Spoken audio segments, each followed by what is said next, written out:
మాజీ సీఎం జగన్మోహన్ రెడ్డి అవహేళన చేశాడు. 15,000 అంటూ ఈ రోజు రాష్ట్ర వ్యాప్తంగా స్కూల్ చదువుకున్న పిల్లల తల్లిదండ్రులు అందరూ కూడా ఆనందం వ్యక్తం చేస్తున్నాడు.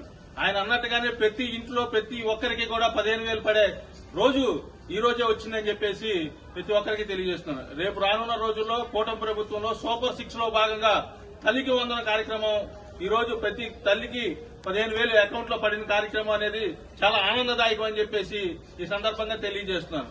అలాగే రేపు రానున్న రోజుల్లో సూపర్ 6 లో భాగంగా మొత్తం హామీలన్నీ నెరవేర్చే విధంగా మన కూటమి ప్రభుత్వం గ్యాస్ బండ్లు కావచ్చు, అలాగే తల్లికి వందన కార్యక్రమం కావచ్చు, పెన్షన్ల కార్యక్రమం కావచ్చు, అలాగే ఇంకా మిగిలిన కార్యక్రమాలన్నీ కూడా అతి తొందరలో పూర్తి చేసి ఈ సూపర్ 6 ప్రజలకు ఇచ్చిన హామీలన్నీ నెరవేర్చి మాట మీద నిలబడే ప్రభుత్వం ఒక కూటమి ప్రభుత్వమేనని చెప్పేసి ఈ సందర్భంగా తెలియజేస్తున్నాను. రేపు రానున్న రోజుల్లో కూటమి ప్రభుత్వంలో ఆంధ్రప్రదేశ్ రాష్ట్రం అభివృద్ది దిశలో ముందుకెళ్తానికి ఏమాత్రం డోకా లేదని చెప్పేసి రేపు రానున్న 15 సంవత్సరాలు కూటమి ప్రభుత్వం అధికారంలో ఉంటుంది.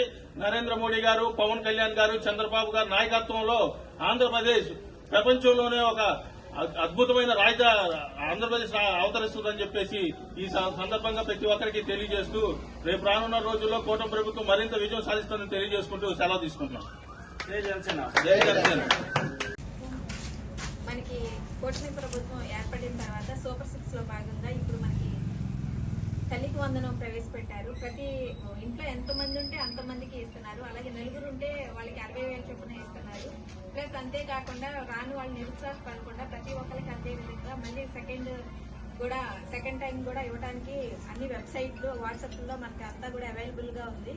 ఎవరికైనా రాకపోతే గనక మీరు నిరుత్సాహపడకుండా మనకి వెబ్సైట్, వాట్సాప్ లో కొన్ని వెబ్సైట్స్ ఇచ్చారు, వాటి ద్వారా తెలుసుకోవచ్చు.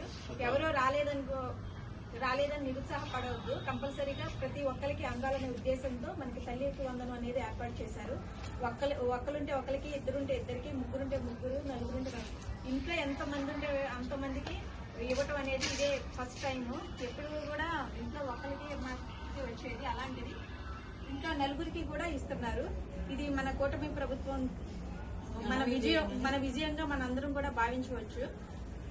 ఇదే గనక మనకి కంటిన్యూ అయితే రానున్న 15 సంవత్సరాలు మన కూటమి ప్రభుత్వం ఉంటే ఇంకా మన దేశాన్ని చాలా డెవలప్ చేసుకోవచ్చు. ప్రతిదీ కూడా మనం అభివృద్ధి ప్రదంలోకి తీసుకువెళ్ళవచ్చు. స్వర్ణాంధ్ర ప్రదేశ్ గా మనం తయారు చేసుకోవడానికి ఎంతైనా అవకాశం ఉంది. అందుకని ప్రతి ఒక్కరు కూడా కూటమి ప్రభుత్వానికి సపోర్ట్ చేసి ముందుకు వెళ్లాలని విన్నవించుకుంటున్నాను. నాకు ఈ అవకాశం ఇచ్చిన అందరికీ కూడా హృదయపూర్వక నమస్కారం. వద్దులాలి కూటమి ప్రభుత్వం.